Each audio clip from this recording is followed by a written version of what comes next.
ya. Untuk praktikum, informasi terakhir belum direvisi dari dari jadwal yang di-share ke mahasiswa. Nanti akan ada perubahan, mungkin jadwal kuliah akan bergeser juga, karena nanti praktikumnya akan dimulai dalam dari awal semester ini ya sampai akhir semester ya. Nanti itu akan diumumkan oleh prodi, tapi akan dilakukan mulai awal semester. Kemudian kehadiran, saya harap kehadiran ini ada, lagi pula kita masih dalam proses daring, mungkin terkendala dari lain hal dikarenakan mahasiswa baru sangat banyak, tidak mengakomodir fasilitas yang ada, jadi mau nggak mau kita masih melakukan secara daring. Untuk kehadiran saya harap kalau daring 100% hadir ya. Jangan sampai tidak bisa ikut ujian karena mata kuliah ini bersifat mata kuliah wajib. Kalau sampai tidak bisa ikut ujian untuk mengulang, itu saya rasa cukup berat karena mata kuliah ini harus diikuti tahap demi tahap. Jadi begitu kalian tidak masuk atau ketinggalan satu materi, nanti akan tidak mengerti di materi selanjutnya. Jadi kalau misalnya ada yang berhalangan sakit atau apapun, diharapkan nanti tanya temannya mata kuliahnya kemarin apa materi yang dibahas ya. Jangan sampai nanti tertinggal karena satu dan lain hal ya. Dari untuk penilaian ya, kalau hadir 100% itu sudah otomatis dapat 10 poin ya. Jadi nanti diakumulasi saja, jika tidak hadir satu kali, dua kali mungkin hanya dapat sekitar 8% kalau satu kali. Kalau dua kali tidak hadir hanya dapat 60%. Kalau di bawah 50%, di bawah lebih dari 3 kali itu pasti dapatnya di bawah 5%. Jadi akhirnya nggak bisa ikut ujian. Ya. Kemudian nanti ada tugas. Jadi ini tugasnya tiap dosen pasti berbeda dan ini adalah penilaian individu dosen masing-masing. Jadi kalau kehadiran dengan dosen tersebut 100%, otomatis dari dosen tersebut dapat 10%. Kemudian jika mengerjakan tugas dari dosen tersebut juga dapat 20%. Dan juga ada kuis dan UAS. Kalau UAS ini biasanya gabungan antara semua dosen. Kalau kuis, ya ini bisa dosen pribadi masing-masing. Karena kita tidak ada UTS, jadi kuis itu sangat menentukan ya. Tapi bisa saja misalnya ada dosen yang tidak memberi ujian tapi memberi kuis, nilai UASnya diambil dari dosen lain ya. Kemungkinan saya juga biasanya untuk mata kuliah ini hanya sampai kuis, tapi nanti UAS mungkin dari Pak Firi, biasanya saya mengambil nilai dari Pak Firi untuk menggabungkannya di nilai akhir. Ya.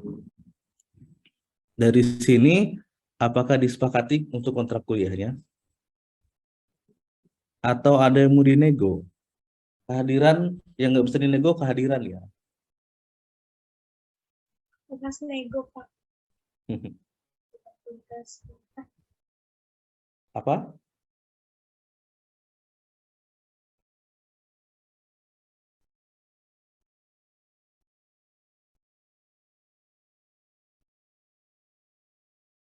Oke ya, ini sepakat dan hampir semua mata kuliah bobotnya sama. Karena ini yang dipakai, universitas memberikan 7 pilihan dan ini yang dipakai untuk S1 farmasi ya. Jadi kalau S1 farmasi menggunakan yang kehadiran ini. Tapi kalau S1 farmasi ini saya nggak tahu, tapi kalau S1 farmasi menggunakan ini.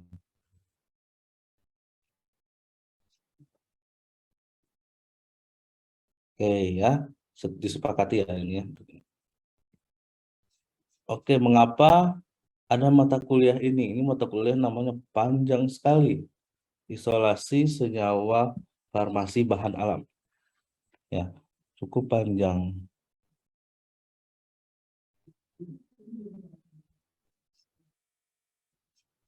Jadi yang pertama ini merupakan mata kuliah unggulan ya. Jadi kalau kampus-kampus itu setiap universitas itu punya ciri khas masing-masing.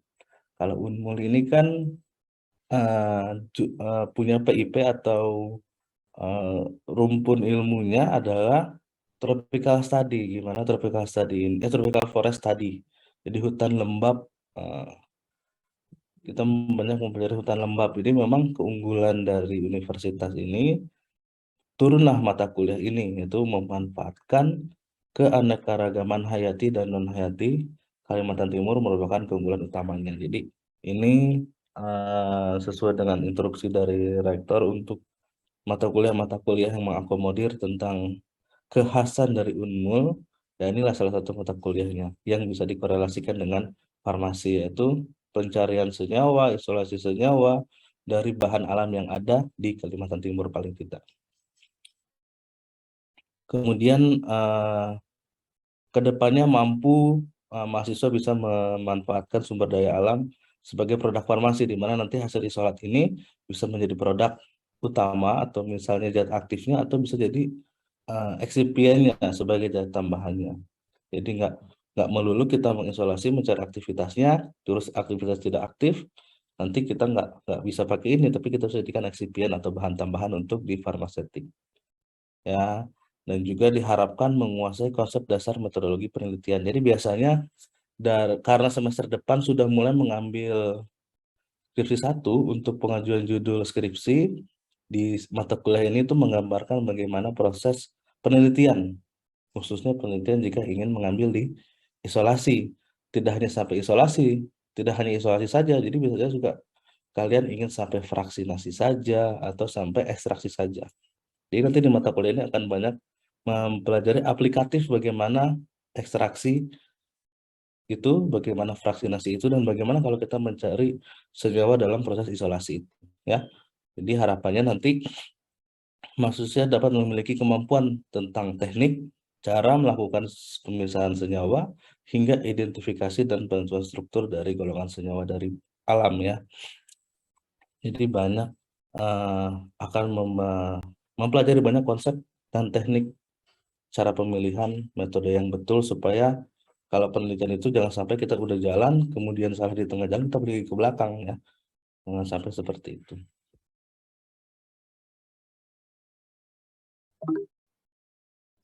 Oke, kurang lebih materi yang akan disampaikan adalah rata-rata dari awal adalah pendekatan isolasi dulu, ya. Bagaimana preparasi sampel dan pemilihan metode ekstraksi, bagaimana fraksinasi, bagaimana kromatografi, bagaimana pemurnian senyawa, kemudian bagaimana perhitungan senyawa hasil isolasi dari uji warnanya, KLT-nya, untuk beberapa metabolit dari primer, kemudian sekunder, sampai ke intermediate, ya. Nanti kita akan berbicara tentang lagi alkaloid, bagaimana, terpenoid seperti apa, steroid seperti apa, flavonoid seperti apa, fenol, saponin, sampai senyawa-senyawa glikosida yang polar yang pernah kita pelajari di kimia organik bahan alam, ya. Jadi ini ada hubungannya dengan mata kuliah sebelumnya, telah diberi bekal tentang metabolit dan jalur metabolit. Di sini kita eksekusi. Sebagai farmasi kita bisa eksekusi seperti apa? Kalau kemarin lebih mendasar secara kimia dan biologi yang ada di kimia organik, bagaimana kimia dan biologinya, di sini kita akan ditambahkan dengan sifat fisik biasanya. Nanti sifat fisik itu menentukan bagaimana uji warnanya, kemudian dari pendekatan pemurniannya, sampai nanti ke penentuan struktur.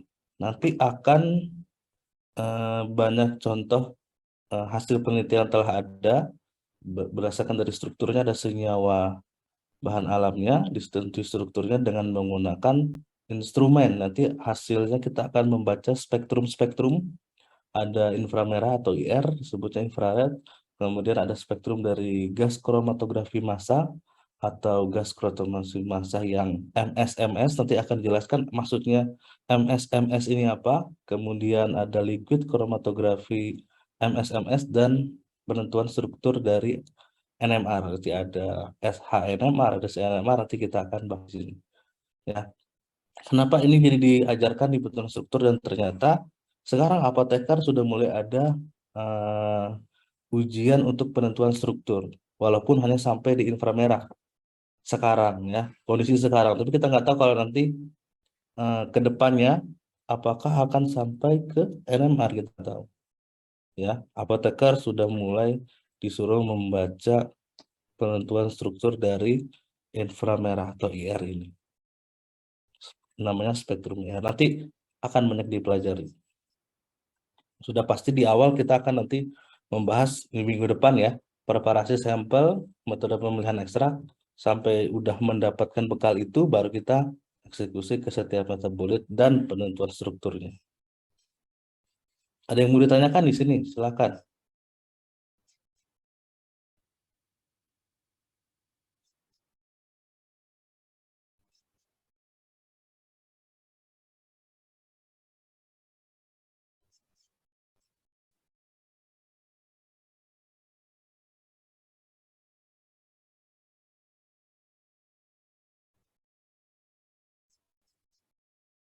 Oke, kalau sudah ada, kita akan coba bedah sedikit. Jadi hari ini pertemuan tidak akan lama. Kita hanya pendahuluan dan review sedikit. Nanti juga saya coba akan panggil namanya satu persatu untuk mengingat kembali apakah masih ingat atau tidak. Ya.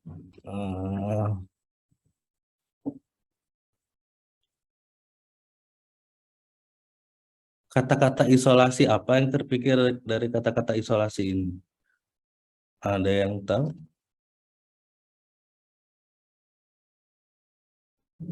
Kalau mendengar kata isolasi,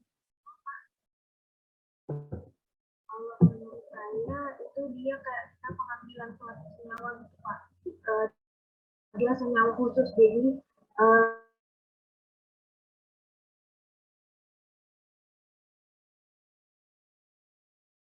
dengar isolasi mandiri. Nah, ada namanya isolasi mandiri zaman pandemi kemarin. Sekarang pun masih ada ya. Isolasi mandiri. Apa yang dimaksud dengan isolasi mandiri? Kita masih membahas satu katanya aja, isolasinya saja.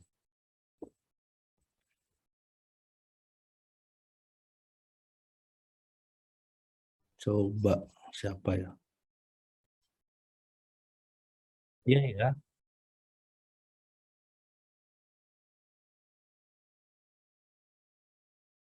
Isolasinya saja, isolasi, memisahkan, pemisahan.